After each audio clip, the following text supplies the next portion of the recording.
Assalamualaikum. My name is Amirah with the metric number of 287093, and now I will present about my finding on case study 3 related to Uniqlo in Russia, market exit dilemma in an international market. I will start with the executive summary for the case. Uniqlo is a multinational clothing brand owned by Japanese company, namely Fast Retailing Co. Limited. They have expanded their retail business in the international market after almost 5 decades focusing on domestic markets. Uniqlo has opened its first Russian branch in April 2020. Over the year, Russia had become one of their key markets with 50 stores, which is the largest number of outlets open in Europe. However, the conflict that happened between Russia and Ukraine that occurred in 2022 has pushed Uniqlo in an ethical and strategic dilemma. In response to international sanctions and the public sentiment that arise from the conflicts, many global brands such as Nike, IKEA, and Starbucks had decided to exit the Russian market. However, Uniqlo refused to do so. This is because, according to Tadashi Yanai, CEO of Uniqlo, they say clothing is a necessary of life and people of Russia have right to live as how we do. The decision to remain in Russian market require Uniqlo to balance its financial needs, reputational risk, and ethical consideration. Potential option range from exiting the market to continue its operating, coming with implication for the stakeholders, including employees, customer, and investor itself. Now, I will move to the characters that involved in this case. The protagonist for this case is Tadashi Yanai. He is a chief executive officer of Fast Retailing Co. Limited.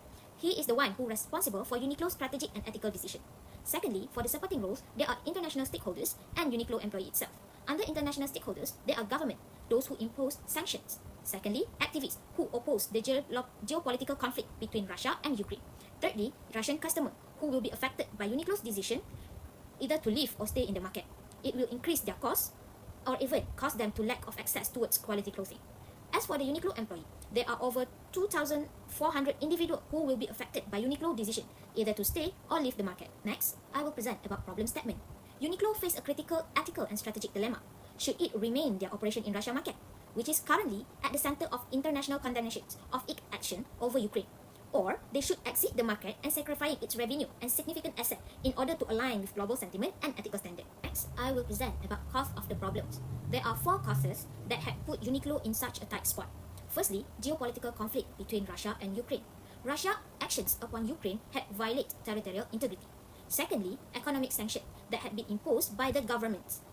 Thirdly, ethical pressure, in which people in all over the world condemning Russian actions toward Ukraine. And thirdly, the dependency towards Russian market. As we all know, Russia have the most outlet in Europe.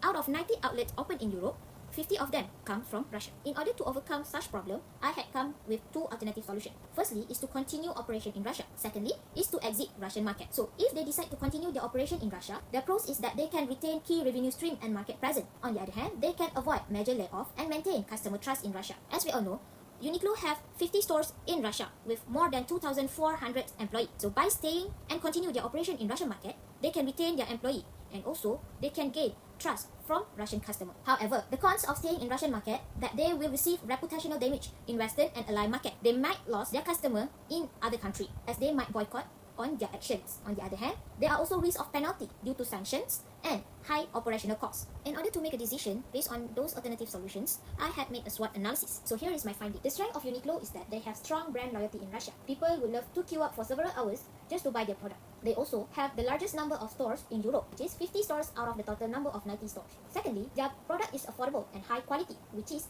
appealing to diverse demographic. On the other hand, the weaknesses of Uniqlo is that they will face reputational risk if they continue to operate in Russia. Secondly, their dependency on emerging markets like China and Russia for growth are too high. Thirdly, they have limited adaptability to sudden geopolitical shift, which cost them significant losses. Apart from that, the opportunity of Uniqlo, they can position themselves as social responsible brand by exiting Russia. Secondly, they can explore other market, other alternative revenue streams such as Asian market. Thirdly, they can offset their revenue loss by leveraging their e-commerce platform. On the other hand, the threat for Uniqlo is that economic sanction will impact their operational efficiency in Russia. It will be hard for their logistic and financial management. Secondly, boycott in Western market if they are perceived as supporting Russia, as people are going against Russian action toward Ukraine. And thirdly, Japanese government itself is against Russian action. Based on pros and cons of each alternative solutions and the outcome of SWOT analysis, the recommended solution for Uniqlo is to discontinue their operation in Russian market and exit the market. As we all know, Russia is under Europe. The number of stores open in Russia is only 50 stores out of 90 stores in Europe and 2,312 stores worldwide. There are other stores in different regions that could support Uniqlo international business. Secondly, even though they are the second highest contributor of e-commerce total sales, but by totaling other geographic regions, they can still cover the Europe contributions. Europe region is not the main total sale contributor in Uniqlo. They only contribute about 6.18%